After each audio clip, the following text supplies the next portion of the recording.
Hello, friends. Good evening. Jai Hind. I'm Major Mohammed Ali Shah. I have the proud privilege and honor to be in conversation with a very illustrious former naval officer who has served in the Indian Navy with distinction, who's now doing exceedingly well outside in the civil street. And I've had the honor and pleasure of being with him on the panel and learning from him on brilliant, wonderful analysis that he gives on national television on various geopolitical issues. Yes, a name which needs no introduction. Let's welcome Commander Arun Saigal. Commander Arun Saigal is also, incidentally, the nephew of Admiral Nanda. Well, a very illustrious former naval chief, the seventh chief of the naval staff. He is also known as a man who bombed Karachi in 1971 when he was the naval chief. He is a recipient of we all know that, of Padma Vibhushan, Param Vishnu Seva Medal, Ati Vishnu Seva Medal, highly decorated, and a very illustrious former naval chief. The former naval chief was born in 1915 and he lived to be 93 years young. We will be discussing on the memories of the former chief because his birthday just went by a few days back. And since then, I had the honor of reading this wonderful autobiography of the former naval chief, and I requested Commander Arun Saigal, sir, please, merely aap 10 minute nikaliye. And he's been very kind to consent and grace us with his time. Let's go ahead straight in conversation with Commander Arun Saigal. Sir, Jai Hind, and thank you very much for taking our time, sir. Thank you.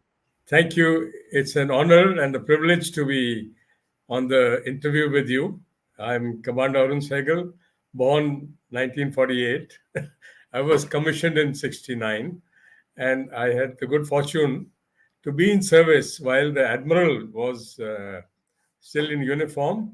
And I was in service during the 71 war, which was the highlight of his career achievements, which made maritime history for India. So I'm So very happy to be on board with you. so you are ex-NDA, if I'm not mistaken. Yes, I joined the National Defense Academy, uh, and uh, from there, I was a naval cadet, and I became a midshipman, and I saw our Indian Navy grow, and So from why I, midshipman, so sub why lieutenant. so why I asked you this question was because if you are you June 1968 commission, sir? Uh, I was commissioned on 1st January 69. 69. All right, sir, all Yes, right. So yes. you are NDA 33rd course, sir. 30, I joined NDA with the 31st course. In the sixth term, I had an option to either graduate as a logistics cadre officer, cadet, or as an executive officer, in which case I had to repeat a term because in school I was doing biology and the science subjects were a little tough for me. So the NDA principal and the others, they understood that. And the commandant said, look, I think you should repeat the term. You will make a better executive branch officer. So I told him, Sir. sir, I don't know my calculus, etc., but this is fate. Later on in the Right. Navy, I was So, made to specialize in communications. oh, lovely, sir, lovely. So So, and this so is which fate. squad are you, From if I may ask? I'm an executive officer. As a non-specialist, I navigated ships, and but when No, it came to which squadron in specialization, NDA, sir? pardon, Which squadron in NDA, sir? I joined the Charlie Squadron, which was called the Okay, Champion Squadron, and General Ranbir Bakshi was the of course, commandant. of And course. yes, and then they were reorganizing the squadrons, and we kept shifting. But I graduated from NDA from the Foxtrot Squadron, so my allegiance is to both Charlie, which was called the Champion Squadron, and Foxtrot Squadron. So I'm a Foxy as well because So, my last term was in Fox. I thought this conversation would be on Admiral Nanda, but why I focus so much on you and why I was very intrigued because I read about Admiral Nanda and such things. What I was actually very, very intrigued is because I will tell you, sir, something very, very interesting. Incidentally, my father is also 1948 born Oh, and also ex-NDA, commissioned in the year 1968, 6 June oh, 1968. So, which I would means, have known him. yes, which means you both were together at NDA at the same time at What a that time. small That's the world. reason. So why, and he's Echo Squadron. That's why I asked. That's why Yeah. very, very small one. Very, Okay, very small yes. one. Yeah. Very So, which small means world. In fact, you had joined NDA coincidences in life. With General Milind Naidu, sir, the former Vice Chief of the Army Staff. Yes, he's my very dear friend and coursemate. I Sir, know sir. more people of the 31st NDA because I spent only 6 months with the 32nd course, final term. But in the Navy, I spent my time with the 32nd NDA. Wow, wow. So my So, father is 32nd NDA as well, sir, and so Lieutenant General Z.U. Shah, sir. So I Zoom Shah, I know him very well. Zoom, sir, of course. He was my dear friend. I know him as Zoom. Of course. So what a small world. What a small world. And catching up like this on and live like this, amazing. and I did study for a year or two in St. Anselm's where Nasiruddin studied. Oh, of course, in Ajmer, of course, of course. Sir, sir, sir. My grandfather, my dada was the administrator there that Ah, time. So Nasir uncle was, and my father and his brother were studying in St. Joseph's Naintan. And then ah, Nasir uncle went to St. Anselm's in yes. Ajmer, of course. My So wow, father what a was a, small world.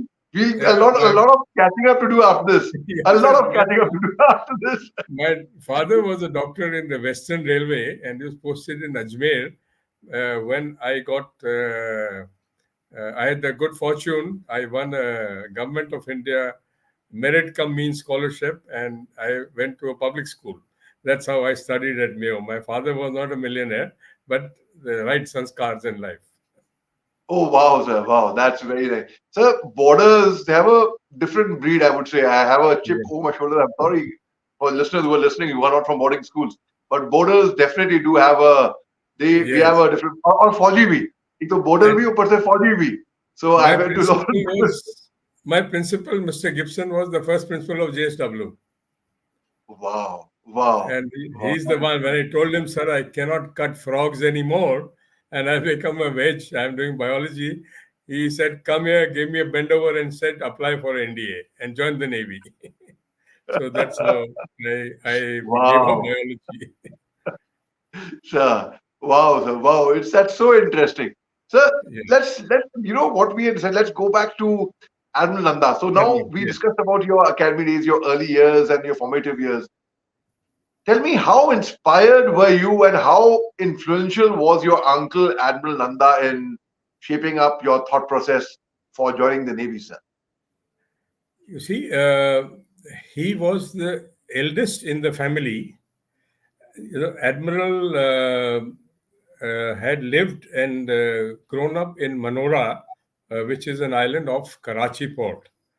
His father used to work for the Karachi Port Trust. Manora was part of the Karachi Port Trust. He was a superintendent in the Karachi Port Trust or dockyard. And my mother is the eldest of the sisters. So they were three brothers. And the admiral, when uh, war broke out, or before the war, he was so inclined towards the nautical career that they encouraged him to join the Royal Indian Navy Volunteer Reserve. He was selected for that. But he had spent his childhood in the waters or alongside the sea, so he had the sea in him. And he wrote in his autobiography, he was to the ocean born because he was smelling the salt of the seas all the time. And they used to go to school via a ferry from Manora to the main Karachi port.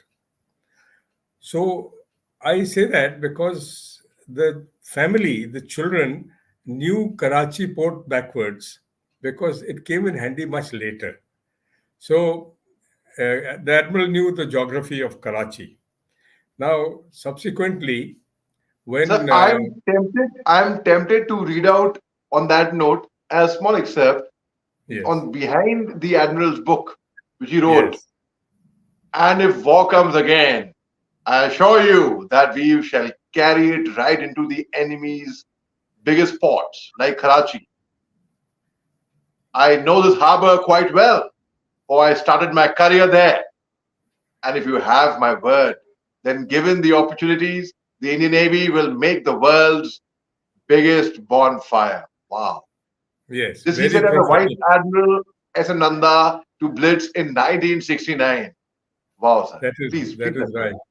You see, after he got commissioned, the Royal Indian Navy, it was a global navy. It was protecting the colonies. So the vision of a Royal Navy officer was conditioned by the requirements of colonial Britain.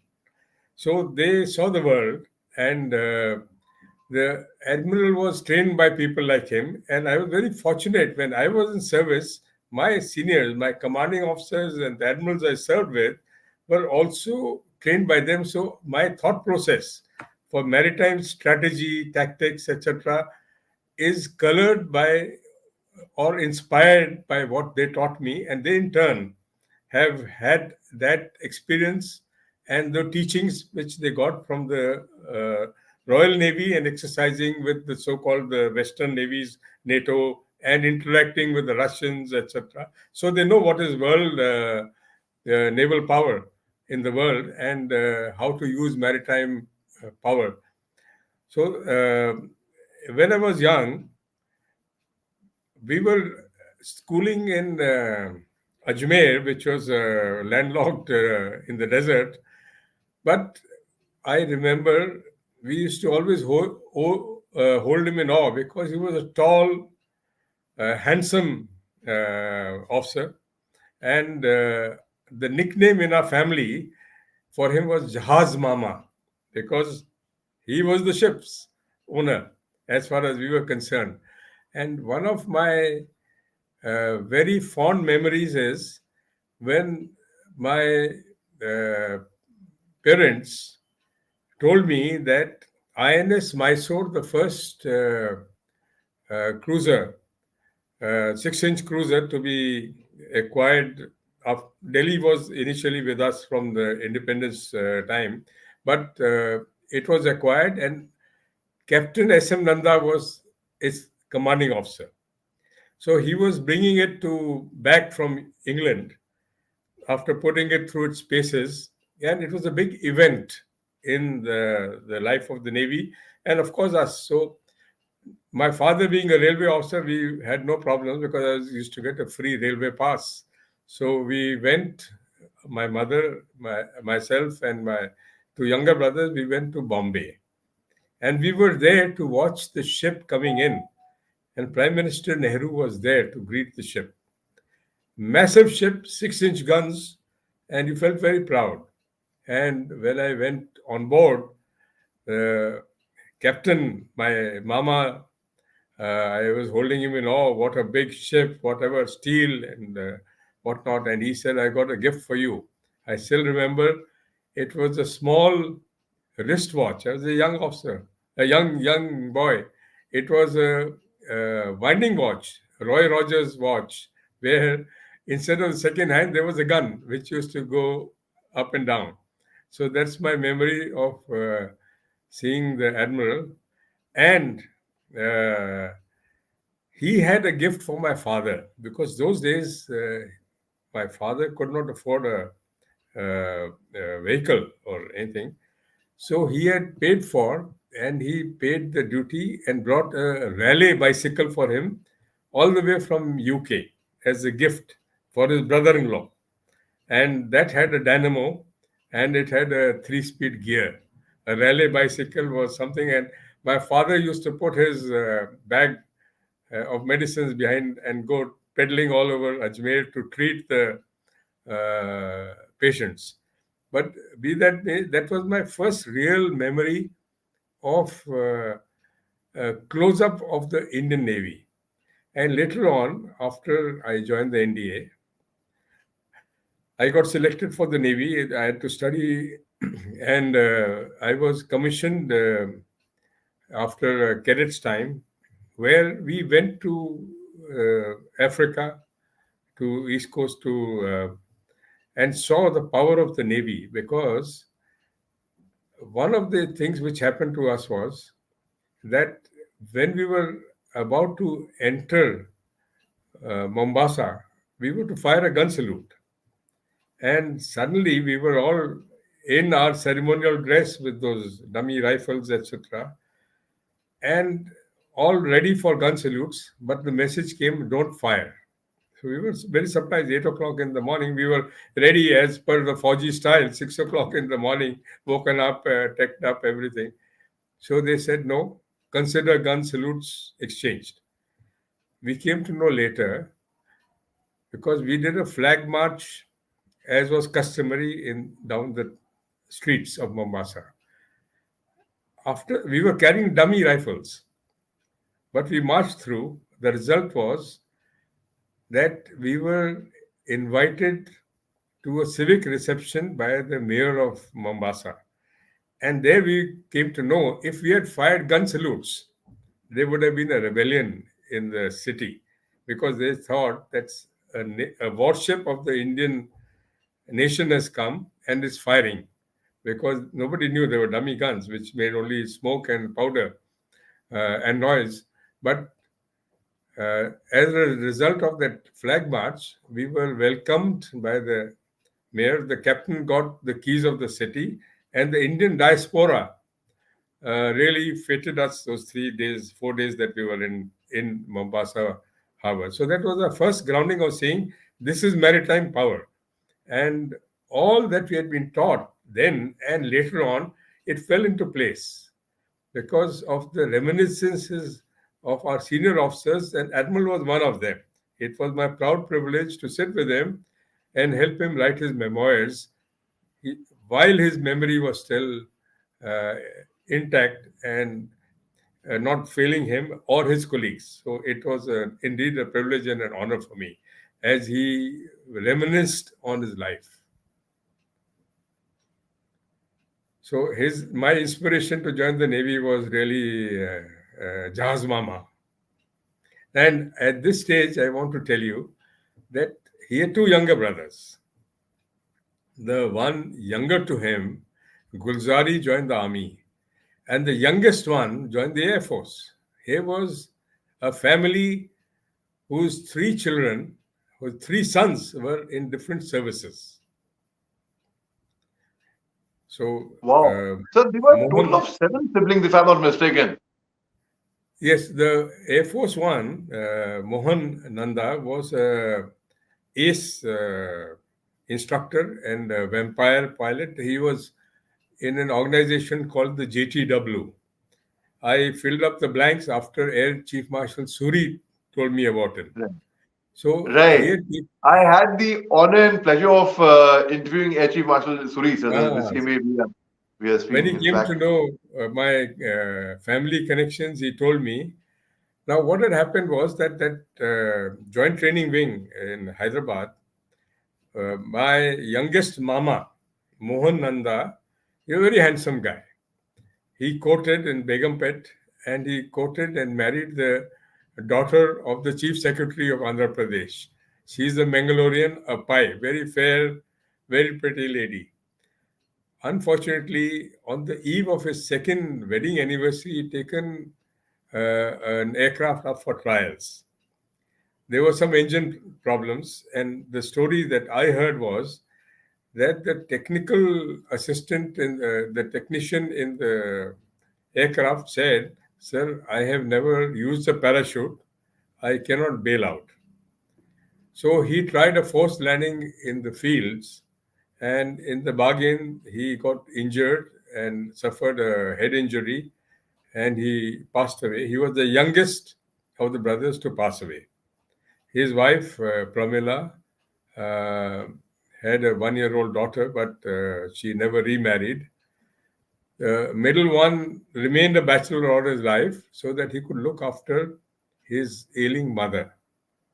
So the admiral's mother was brought up by the middle son, and he was in the army. He was a signals officer, and later switched over to army military intelligence because he was a Chinese interpreter. He had done a course in China, in Hong Kong, in Chinese language. So the admiral continued with his journey through life, and various assignments that he had. Amongst them was his what he described to me was the fact that he had been all over the world with the Royal Navy, and he had exercised. He had met people like Ho Chi Minh when he had taken a ship towards China. He had also had an audience with Marshal Tito and exercised with the Mediterranean Fleet and things like that after the Queen's coronation review in UK. So after he came back, he felt that the Navy had a great role to play. So the maritime vision was in him. And when the Navy needed him or the country needed him, he was given those kind of assignments. One of them was to have finalized the design of the frigates to be built in India at Mazagon Dock. So he was part of the team which negotiated with Yarrow shipbuilders in UK and got the design. And then he was put as chairman MDL and told, now you implement and make the Leander. The Leander class frigates were the top of the line frigates. So he was in Mazagon Dock, and he had an uncanny ability to get along with people. As I always felt that he was a person who could feel the pulse of any subordinate under him and even to the lowest rank. When he was in the Navy, he used to walk the deck of the ship, so to say, to understand how the sailors felt, how the officers felt, what was the pulse, what was their motivation, what inspired them. And he was very good at not only understanding but realizing the way forward to inspire people as a leader. And that came in very handy when he was the chairman of the Mazagon Dock, because it was a job to make the workers work. And he had a firebrand trade union leader, George Fernandez. So one of the things the admiral had done was that he learned Marathi because his family had moved to Bombay. So he had learned Marathi and he was very good at picking up languages. He could speak to the workers in Marathi and inspire them. So there were no strikes in Mazagon Dock and they produced the best ships. One of the crowning glories was that after 71, when Kukri sank, the replacement was an Indian-made frigate. INS Nilgiri was commissioned in 72 by Prime Minister Indira Gandhi. And the Admiral by that time was the chief of the naval staff, and he stands in the photographs next to Indira Gandhi when the ship is being commissioned. I Yes, was I've seen the there photograph. personally. Yes, I've I seen the was photograph. personally there in the front row because in 72 February, I had taken command of a patrol boat. So I was in the number one enclosure, sitting and watching the whole proceedings.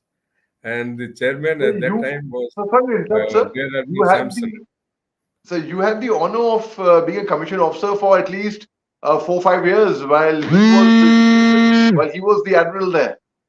Yes. When I was in commission, and there was one unwritten rule in the family that I am not to throw my weight around. So I used to get the short end of the stick on all the ships that I served. For example, as a young sub-lieutenant in 1969, I was on a ship for my watchkeeping ticket. And subsequently, I was a forecastle officer assistant, gunnery officer's assistant, the navigation officer's assistant, and the sports officer. So I was able to learn a lot. And the inspiration came from the Admiral saying, don't screw up anything, be proud. As Navy is a great service. He always told me that. And work hard and learn everything the senior officers are telling you. And that was my inspiration in life, because I was very honored that it all comes back with more interest to me now after so many years of what I never got to serve under him, but he was always there in the background. And my commanding officers, I suspect, were told by him to give me the maximum ragda, as they say. I never got any relief. Sir, I But can I very can well tell imagine, you sir. that having heard from him firsthand, and the stories and the narrations and the incidents which happened, I can recollect one thing was that his ability to get on with people came in good stead to the Navy when he was visiting Russia. He made good friends with the Russian admirals. And I read about that, sir. He and the marshal, in fact, when they had dinner, and he yes, asked the marshal, and when the marshal came to his cabin after dinner, yes, and then the biggest thing was that his son was your cousin, sir, when he was getting married, yes. and So the this was defense in minister said, but you Bombay. haven't. Yes. Yes. And he said that, I'll have to put you up in a hotel. And he said that the minister was very unhappy about it. The admiral was very unhappy. And he said, no, I have to go to Delhi. My son is getting married. He said, why don't you invite me? So he came from Bombay, he came to Delhi, but the Soviet defense minister came for the wedding and blessed the couple. So the elder son, Paul Nanda. Sir, But sir, these, sir. yes, but these interactions also stood him in good stead, because there are photographs in the family album when he took Admiral and Mrs. Gorshkov for a holiday in Kashmir, and they're all together fishing. So, trout fishing. And later on, when the Admiral visited Russia, the his host, the Russian Admiral, said, you will live or stay in my dacha.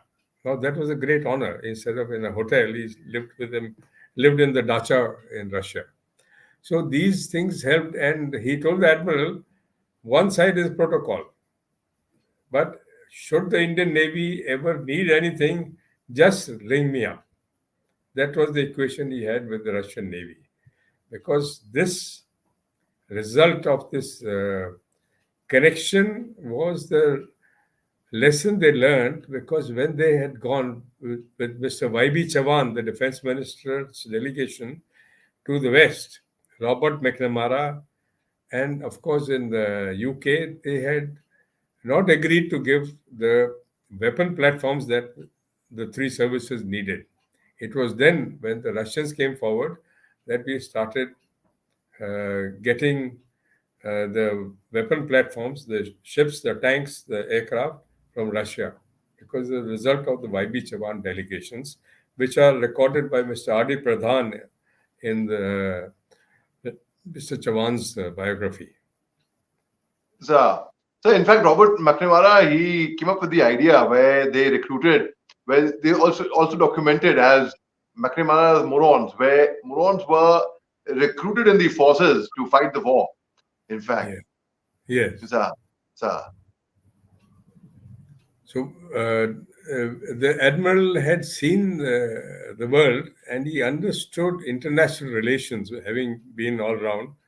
And he, because of his uncanny capability to get along with people and to understand, he was able to also strategize the war efforts, the tactics, and knit together the support which was required from the politicians on one hand, starting from Prime Minister Indira Gandhi, the Defense Minister Jagjeevan Ram, the senior most defense bureaucrat was Mr. Lal, KB Lal, the General Manager was the Army Chief, and Air Chief Marshal Pratap Lal was the Air Chief.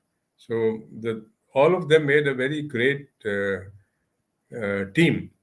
And that was very important to get the resources of the nation together to face the international pressures and to direct the country towards victory. So that was a great team effort, which I salute them when I see the amount of effort which goes in amongst the services today to get the politicians and the bureaucracies to understand their points of view for whatever they want to acquire or create or so this is something which I have read in the history and known firsthand from my research. Yes, sir. That is so interesting, sir. It is so interesting. In fact, sir, for our viewers, I mean, I believe this is the second edition of the Admiral's book, if I'm not mistaken, sir. Yes. So could you Can tell I us? show you the first one? Yes, yes, please, sir. Please, please, please. We would love to see it, sir. Superb, sir. And one of the most interesting books, ladies and gentlemen, that I have read. I just yesterday whole day. In fact, This was the there it is. first edition. There it is. And so, So which year was that written? So the first one. the first one was uh, 2004, first published by Okay. HarperCollins in 2004. I will tell you this draft of this book when it was being made. Then we had gone to see Mr. Khushwant Singh.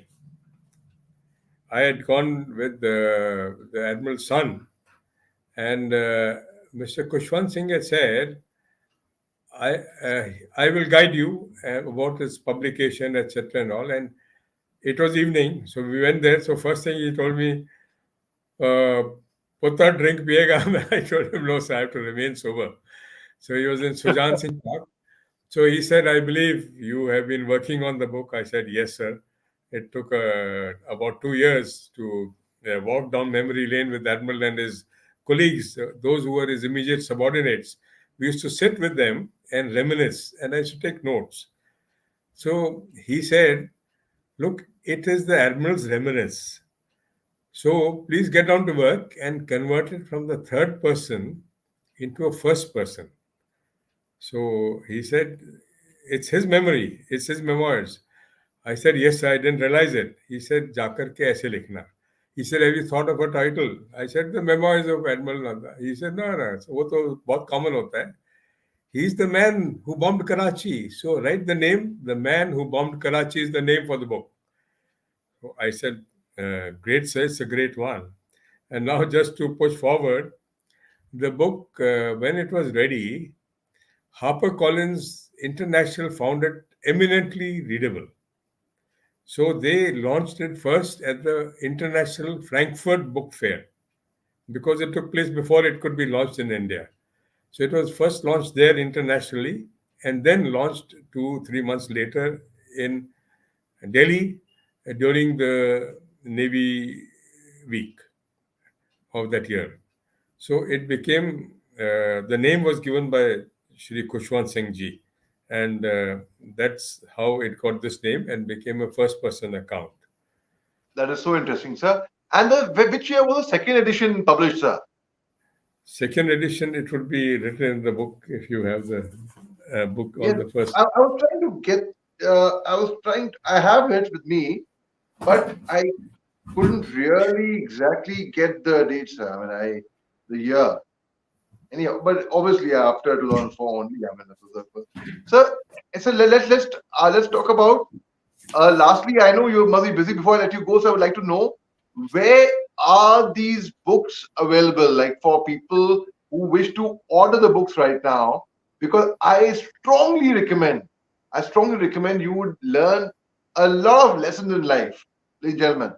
So get hold of both the books. So where could they be available online on Flipkart, Amazon, nearest bookstore? Could you just tell us a bit about that, sir? On Amazon, and normally a lot of them were being stocked by HarperCollins. And if you have a very close friend, I'll give him a copy. Oh, sir, but, that's so but nice. the best is to order them on Amazon. And Exactly. they contain a lot of reminiscences of the Admiral and describe certain events that everything could not be reproduced. But like the 1971 war details, a conscious decision was taken. He said, let the Navy's history books record everything in detail. But the major decision making, etc., I can advise you on what to write, etc. And that is what happened.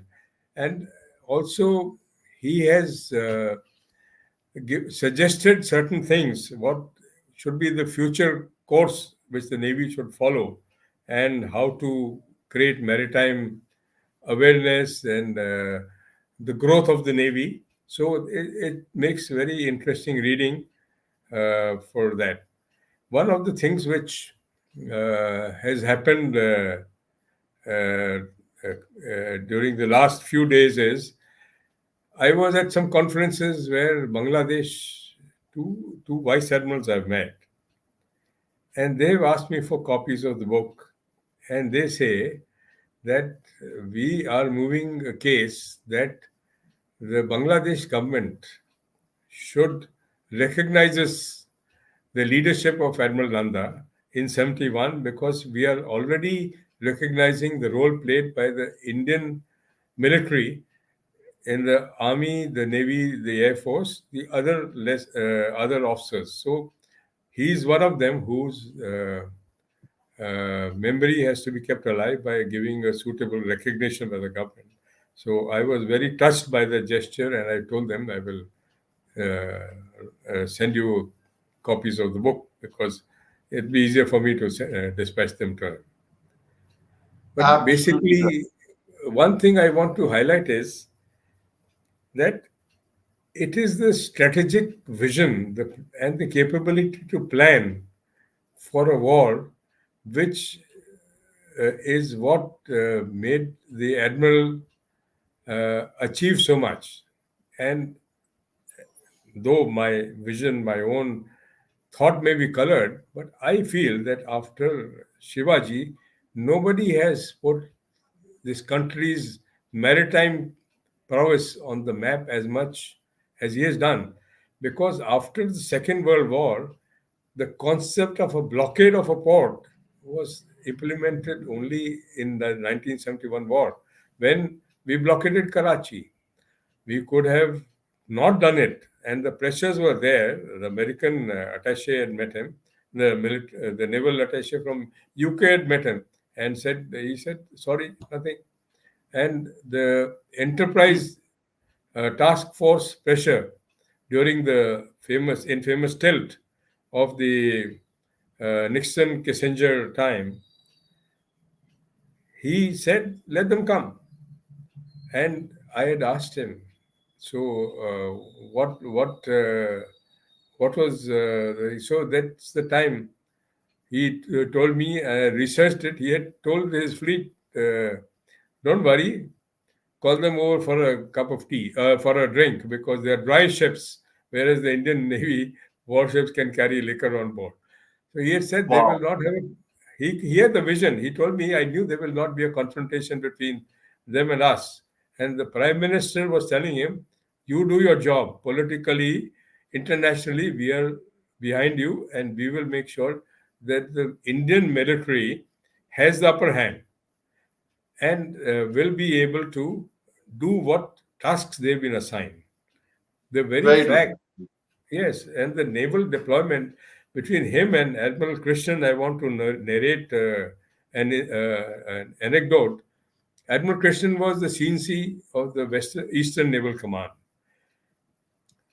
The admiral and both the admirals in their memoirs and autobiographies have said that Admiral Krishnan got a message that Admiral Nanda is going to Bangalore for the Bangalore races, and why don't you come over? And we will have a look at the Derby. So Admiral Krishnan, I have met him while he was alive, and I had asked him about it, and he said, I knew the Admiral knew that I did not play races, and there was no question of us going to play the races. There was a reason for it. Now, he did not want the message to be overheard by the enemy. So they met in Bangalore ostensibly to for the derby. But during tea reception at the Air Officer Commanding's house, they went to the garden when nobody was there, and they discussed the deployment of the aircraft carrier on the eastern seaboard when nobody else had thought of it. So that was between Admiral Nanda, the Navy chief, and the CNC East. So the aircraft carrier was seconded from the Western Fleet, much against the wishes of the Western Right. Naval Command CNC, but it was a very wise move. It was sent to the eastern seaboard, and Admiral Krishnan was in on the plan. Admiral Nanda took responsibility that if the boilers burst, then I am the Navy chief. I am telling you to go and do it. He had inspected the ship himself. He was a Wow. hands-on guy. Wow. Wow. And So they what leadership? secreted the ship to the Andaman Islands. Now, So what Andaman leadership, sir? Island, yes, that is where in those islands the Japanese fleet had hidden itself during the Second World War. So Right. they knew India's geography, and they knew what to do. The ships, the aircraft Right. carrier and its escorts were there in the Andamans, and Right, they sir. maintained radio silence. So Sir. Wow, sir. Wow. Wow. I asked Sir, them, it's and I been verified this. Okay, then how did you communicate? They used to send a person to the police wireless ashore, and the police wireless was sending messages to the mainland on behalf of the Navy, whatever was good. Wow. essential. Wow, that's so nice. And Sir, it's been Admiral, such an honor and such a yeah, the pleasure, first sir, time being in planning, conversation yes. with you, sir. Sir, sir, And the it's been such an Admiral Krishnan, he is also award winner of the Second World War, distinguished service medal or cross, whatever the DSC. So he knew that information leaks out, and he gave right, full credit to the army, to the enemy. right, He made sure there was enough signal traffic generated and right, physically people going to Vishakhapatnam, Madras, making plain language messages, how much fuel is required, how much of eggs are required, victual stores are required, all fake to make anyone believe that the aircraft carrier is coming there. And right. this is what led the Pakistanis to deploy Ghazi off Vishakhapatnam and Wow, initially off Chennai because they thought aircraft carrier is inside, we'll torpedo it when it comes out. right, So sir. that was a ruse, which they worked out so well. And the Right, sir. aircraft Right, carrier, yes, and they knew that only one submarine of the Pakistan Navy had the range to come from Karachi to the eastern side. And they had right, picked up some information sir. when it Right, refueled in Sri sir. Lanka. So Right, right, their tactics sir. were very good. And Right, right. yes, I and there have was to just another. log into another channel, sir. I have to Sure, give an sure. analysis on a TV channel. Immediately, just a few days they're calling, sir. Just cutting the Okay, call. okay. So it's So been shall such I sign an up now? honor and such a pleasure. Sir, Yeah, sir, whenever sir, when you talk to me, sir, they come back. Okay, so we'll sir, sir, another time. Yeah. Okay. sir. Yeah, Sir, thank you thank you so much. so much, sir. It's such an honor and such a pleasure, sir, being No, in no, conversation with you, sir. it's बहुत मजा आया, sir. and we'll catch Thank you up very much, on sir. stage. Yeah, We'll catch up, sir. we have a common We'll link. catch up, sir. Sir, Okay. sir, sir. Bye. Sir. Good Bye, sir. evening. Bye, sir. Bye. Good evening, sir. Jai Hind, sir. Jai.